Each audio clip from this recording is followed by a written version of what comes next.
إن الحمد لله نحمده ونستعينه ونستغفره ونعوذ بالله من شرور أنفسنا ومن سيئات أعمالنا من يهده الله فلا مضل له ومن يضلل فلا هادي له أشهد أن لا إله إلا الله وحده لا شريك له أشهد أن محمدا عبده ورسوله اللهم فصل وسلم على هذا النبي الكريم وعلى آله وأصحابه ومن تبعهم بإحسان إلى يوم الدين. أيها الحاضرين رحمكم الله، إني أوصيكم بنفسي باتقوا الله. اتقوا الله اتقوا الله حق تقاته ولا تموتن إلا وأنتم مسلمون. قال الله تعالى في الكتاب الكريم: أعوذ بالله من الشيطان الرجيم بسم الله الرحمن الرحيم يا أيها الذين آمنوا اتقوا الله حق تقاته ولا تموتن إلا وأنتم مسلمون. يا أيها الذين آمنوا اتقوا الله وقولوا قولا سديدا يصلح لكم أعمالكم ويغفر لكم ذنوبكم ومن يطع الله ورسوله فقد فاز فوزا عظيما. وفي آية أخرى: أعوذ بالله من الشيطان الرجيم وسارعوا إلى مغفرة من ربكم وجنات أرضها السماوات والأرض أعدت للمتقين.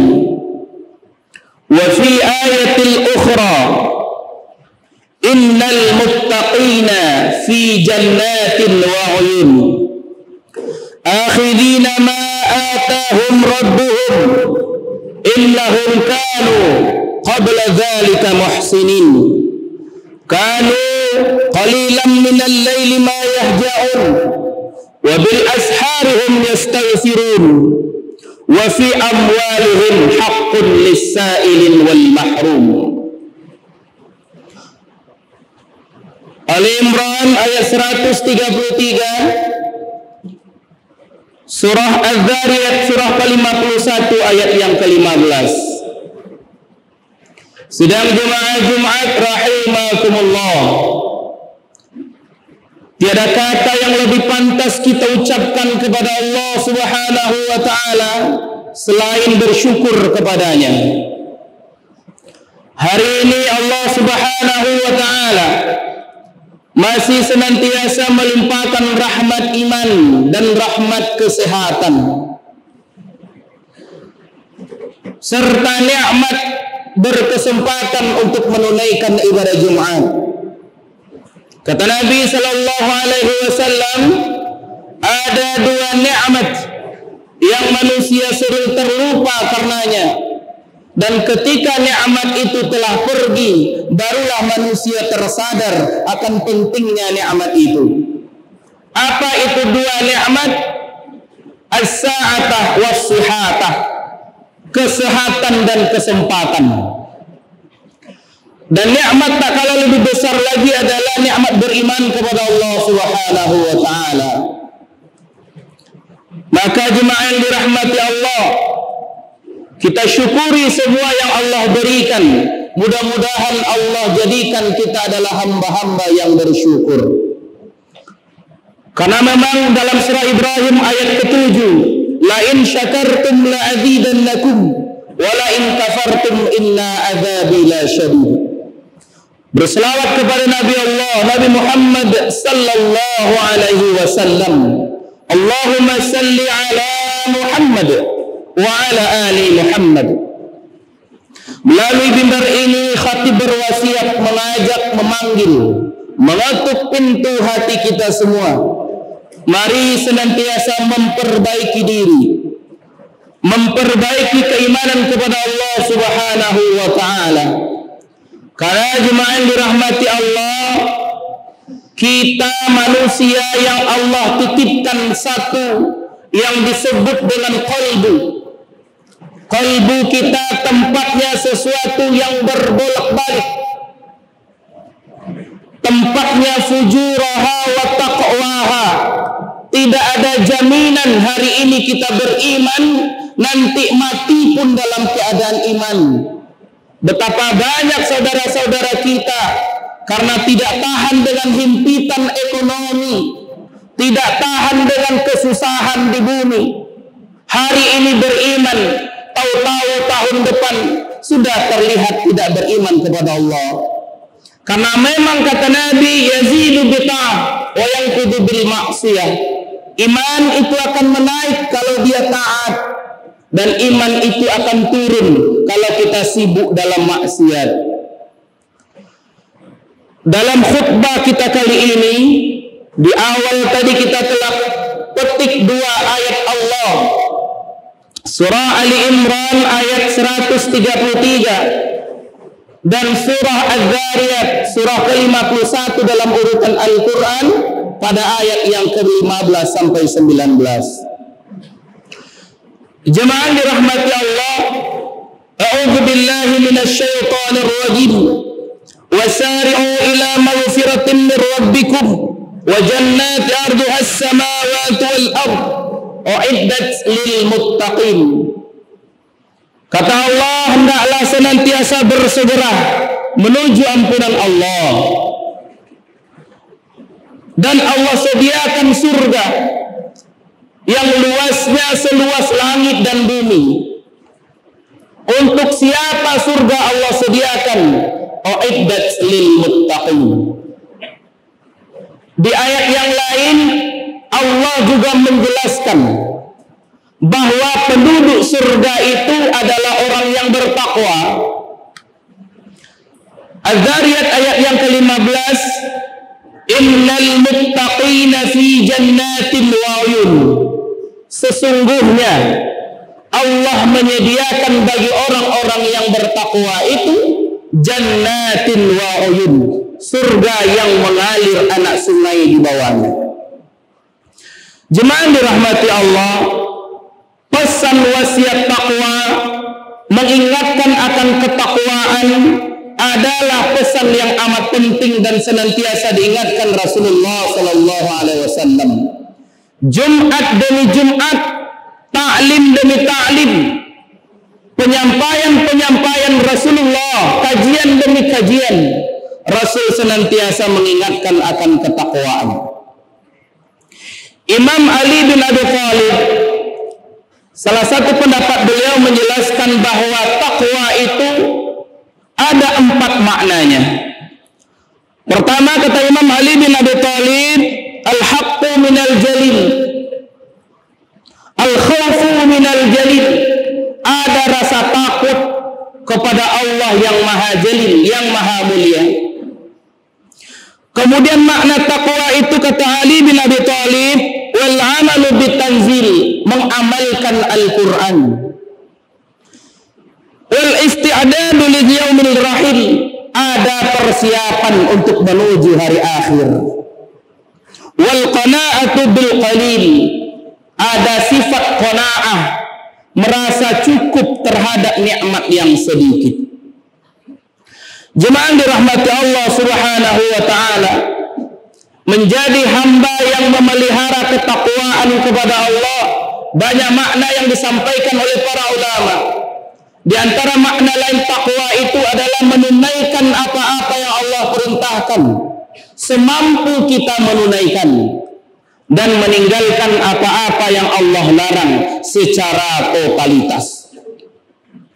Maka di ayat yang ke-51 Az-Zariyat ayat yang ke-15, Allah menjelaskan bagaimana jalan yang harus ditempuh bagi hamba-hamba Allah yang bertakwa kepadanya dalam meraih surganya Allah. Pada ayat yang ke-16 Allah Subhanahu wa taala menjelaskan menjelaskan, innahum kanu qabla dzalika muhsinin. Ayat ini menjelaskan keadaan orang-orang yang bertakwa ketika berada di dalam surga. Namun sikap tindak tanduk tingkah laku yang mereka lakukan adalah ketika mereka sedang hidup di bumi ini.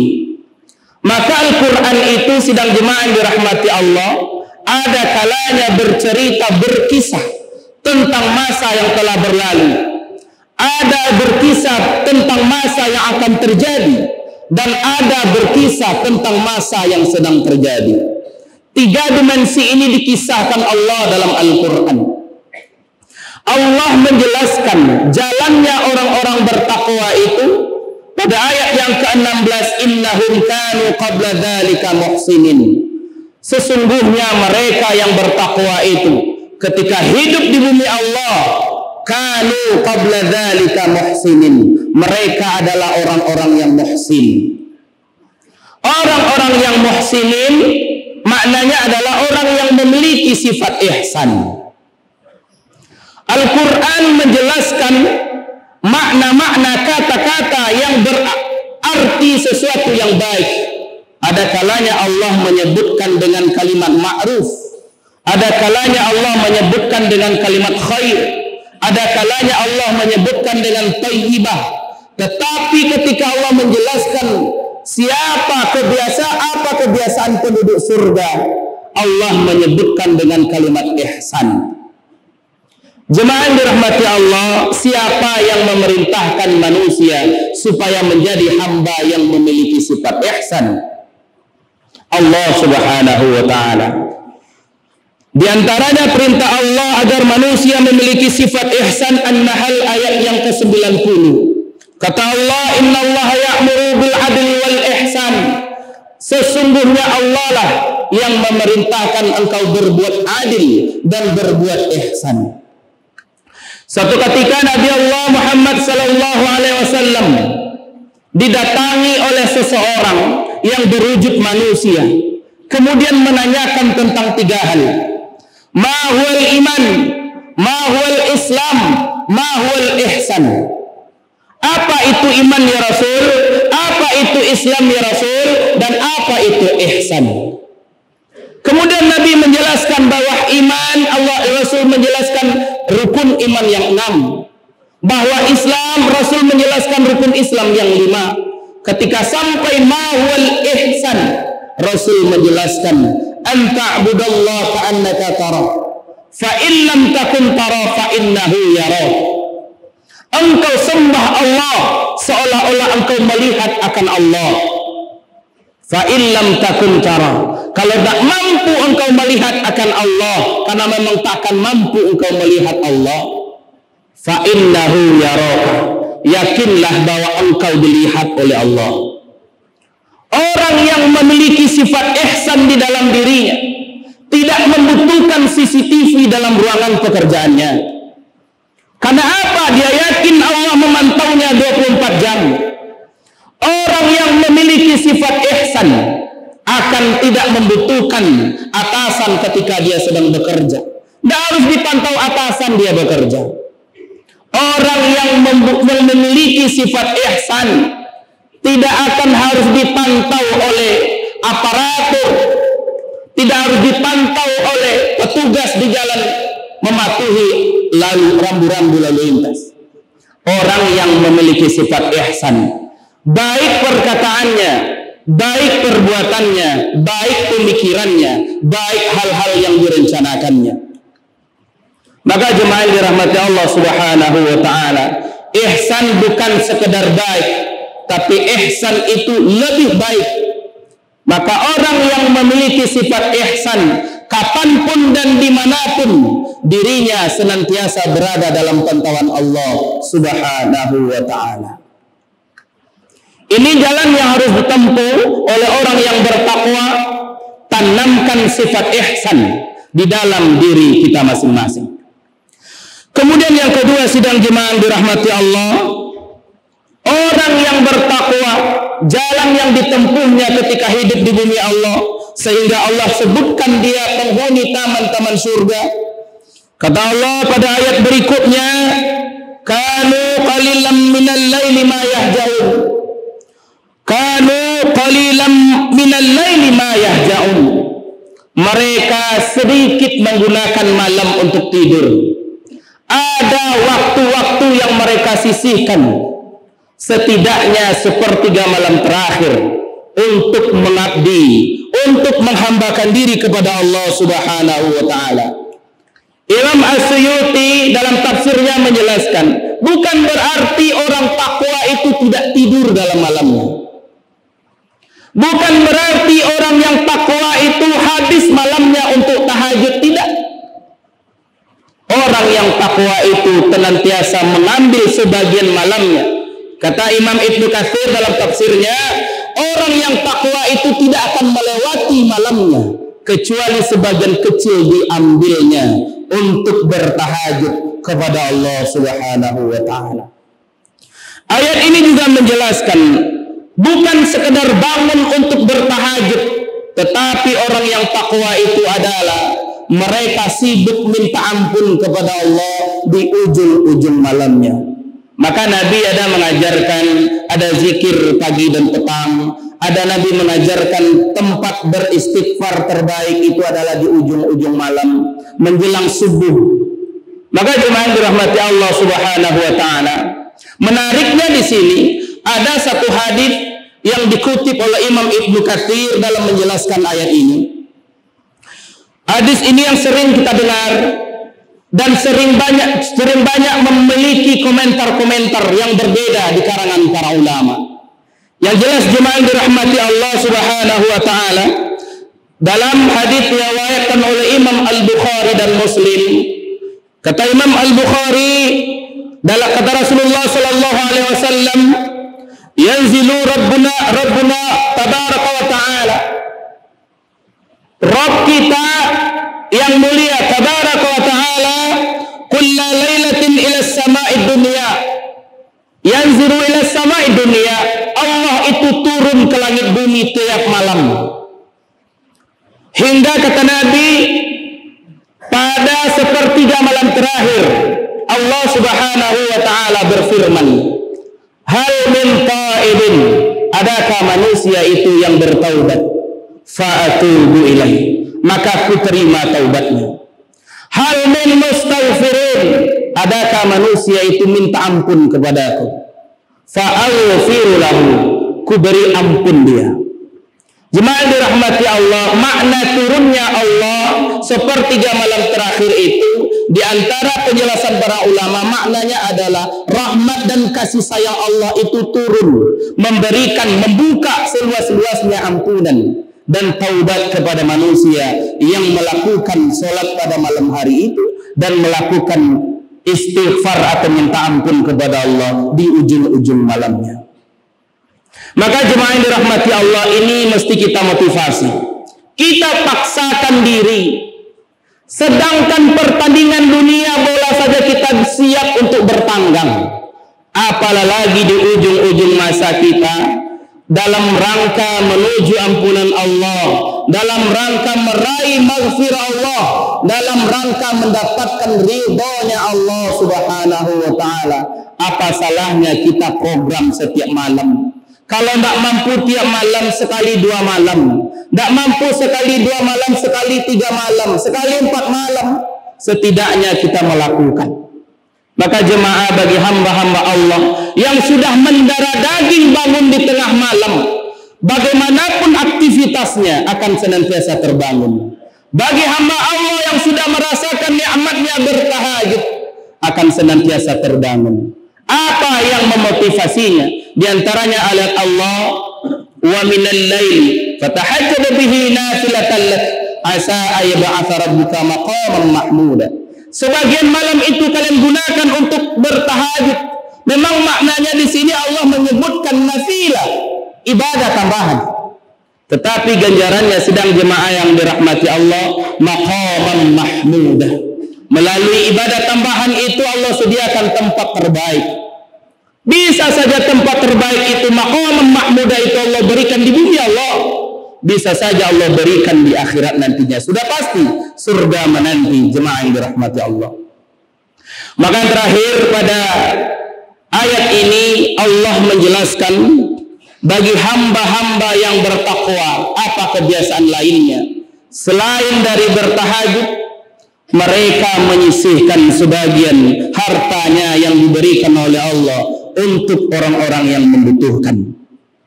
Wa fi amwalihim haqqun lis-sa'ilin wal mahrum. Sebagian dari harta mereka ada mereka sisihkan lis-sa'ilin wal mahrum. Jemaah yang dirahmati Allah, Allah membagi fakir dan miskin itu, orang-orang miskin itu di dalam Al-Quran menjadi dua. Ada lis-sa'ilin, ada wal mahrum. Ada fakir dan miskin itu yang bersedia meminta. Karena tidak tahan menahan laparnya, tidak sanggup menahan kehidupan ekonominya yang tidak sempat pulih, yang tak kunjung pulih. Tidak ada kegiatan yang bisa dilakukan untuk menghasilkan uang.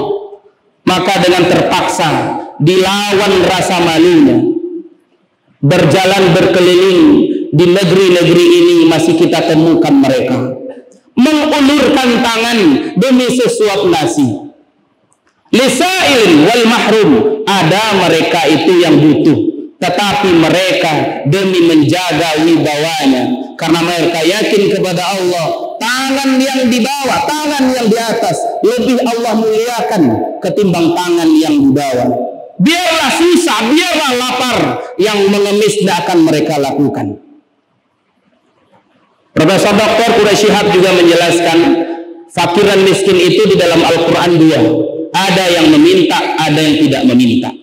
Jemaah yang dirahmati Allah, kondisi-kondisi yang seperti saat ini mesti kita cermati dengan baik. Tidak semua pengemis itu mereka meminta untuk kekayaan. Sekalipun ada berapa oknum-oknum mereka yang melakukan karena hobinya. Jemaah yang dirahmati Allah, bagi hamba yang beriman, ini mesti kita cerdas. Jangan pernah menahan harta kalau harta itu sudah waktunya kita keluarkan. Jangan pernah menahan sedekah kalau sedekah itu sudah waktunya kita keluarkan. Jangan pernah menahan zakat mal kalau zakat mal sudah waktunya kita keluarkan.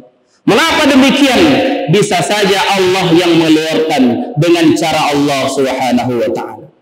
Maka jemaah yang dirahmati Allah, di antaranya kata Nabi sallallahu alaihi wasallam, hamba-hamba yang beriman itu ketika setiap hari, setiap pagi diiringi oleh dua rombongan malaikat. Ada malaikat malam, ada malaikat siang. Malaikat malam akan kembali dan malaikat siang akan turun melakukan aktivitasnya. Bagi manusia pada hari itu didoakan oleh malaikat. Mereka yang bersedekah, apa doa kepada malaikat kepadanya? Allahumma a'ta mumsikan khalafan. Ya Allah, berikanlah kelebihan harta bagi hamba-hambamu yang mengeluarkan sedekahnya di subuh ini. Ketahui jemaah yang dirahmati Allah, ada doa malaikat. Golongan malaikat yang lain juga berdoa. Wa yaqulu al-haq. Di antara golongan yang lain juga berdoa. Untuk siapa doanya? Allahumma a'ti mumsikan khalafan. Ya Allah, berikanlah kehabisan, kelubesan kepada hamba-hamba yang tak mau bersedekah di subuh ini. Maka jemaah, gerakan gemar berbagi, gerakan infak dan sedekah mesti kita perbaiki, mesti kita tumbuhkan. Karena apa? Kebiasaan menyisihkan sebagian harta yang diberikan Allah adalah kebiasaan hamba-hamba Allah yang bertakwa, yang nantinya Allah sediakan surga baginya, yang nanti akan sediakan kebahagiaan dunia wal akhirah. Fa'tabiru ya ulil albab la'allakum turhamun.